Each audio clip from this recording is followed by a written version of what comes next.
on reprend sur cette équipe de façon plus pragmatique. On va les prendre un à un et on va dire un peu ce qu'on attend d'eux, leur rôle, responsabilité.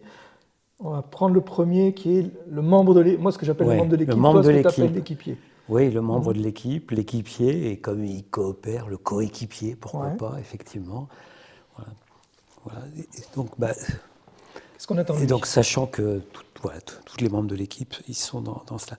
Alors, ce qu'on attend de lui, donc, je me suis inspiré de Luc de la Brabandaire, qui est un philosophe d'entreprise, et je crois que c'est dans Philosophie des arguments fallacieux, il parle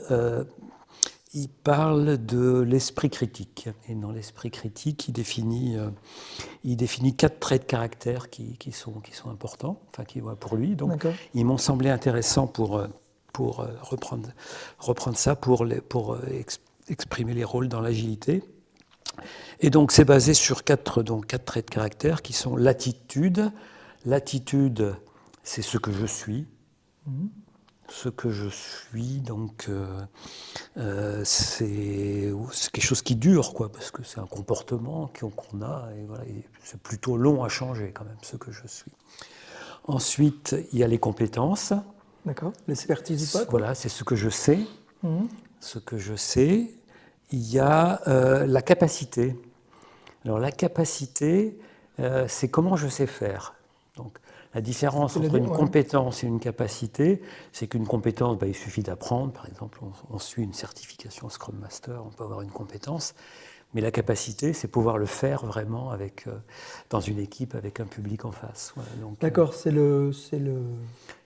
l'actionnabilité de la compétence. Voilà, c'est pour rendre concrète une compétence et pour pouvoir agir avec de façon efficace, en fait, derrière. Et puis enfin, il y a les exigences qu'on peut diviser en 2. Les exigences qu'on s'impose à soi-même, en fait, dans l'expérimentation de son travail, et puis des exigences imposées aux autres dans un cadre, des règles et tout derrière. Discipline. Oui, qui sont imposées de l'extérieur. Voilà. Et donc, on peut voir ça avec... en commençant par le coéquipier. Donc, quelles sont les attitudes attendues d'un coéquipier qui va se retrouver dans une équipe agile? Est-ce que tu as des idées déjà le coéquipier, le membre de l'équipe par définition, moi là pour le coup, je suis vraiment à fond dans l'auto-organisation et vraiment il se débrouille. Il se débrouille. Je veux dire par là que aucune action extérieure va aider à améliorer les choses. Ce sera vraiment une dynamique dans l'équipe. Mais après, est-ce que j'attends Non, je vais plutôt te répondre dans le fait que ça serait bien d'avoir... Il n'y a pas de réponse, parce que c'est bien d'avoir des gens qui se ressemblent, parce que ça avance très fort dans un sens. C'est bien d'avoir des gens différents parce que ça se complète. Il n'y a pas de réponse pour moi. Donc là, on est plus sur le côté comment on organise une équipe, en fait. Alors voilà, si on réfléchit aux attitudes, j'ai trouvé quelques traits.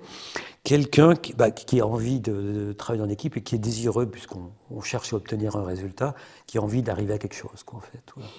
Qui arrive à quelque chose. Il y a le côté collectif, donc il faut plutôt quelqu'un qui a le goût des autres et de travailler avec les autres, plutôt que quelqu'un qui aime travailler tout seul. Ça pose un problème dans une équipe, probablement, donc il vaut mieux aimer travailler avec les autres. Ensuite, il y a l'envie d'apprendre. Voilà. Mais tu mets déjà le pied dans l'équipe, là, dans un sens. S'ils veulent travailler seuls dans leur coin, mais qu'ils se débrouillent pour se partager les tâches, pour travailler seuls dans leur coin, moi, c'est un périmètre que je ne regarde pas, c'est ils se débrouillent dans l'équipe. C'est très formateur, à mon avis, de leur dire, vous débrouillez dans l'équipe. Tant que... Parce qu'il y a assez de...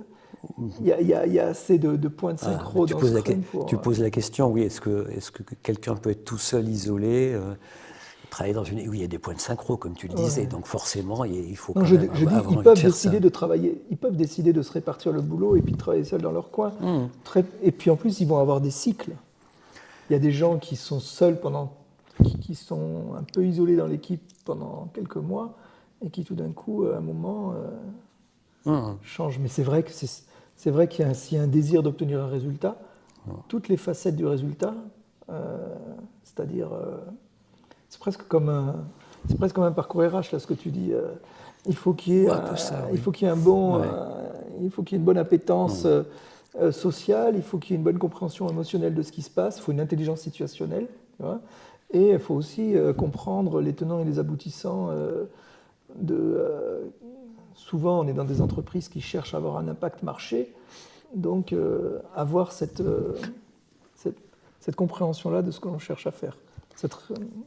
Une autre forme de responsabilisation. Et j'ajoute l'envie d'apprendre, l'envie d'apprendre de nouvelles pratiques, l'envie d'apprendre aussi, puisqu'on est dans un domaine, l'envie d'apprendre de ce domaine métier, parce que je pense que pour être dans une équipe, il ne faut pas non seulement trouver des solutions, mais il faut aussi bien comprendre le problème.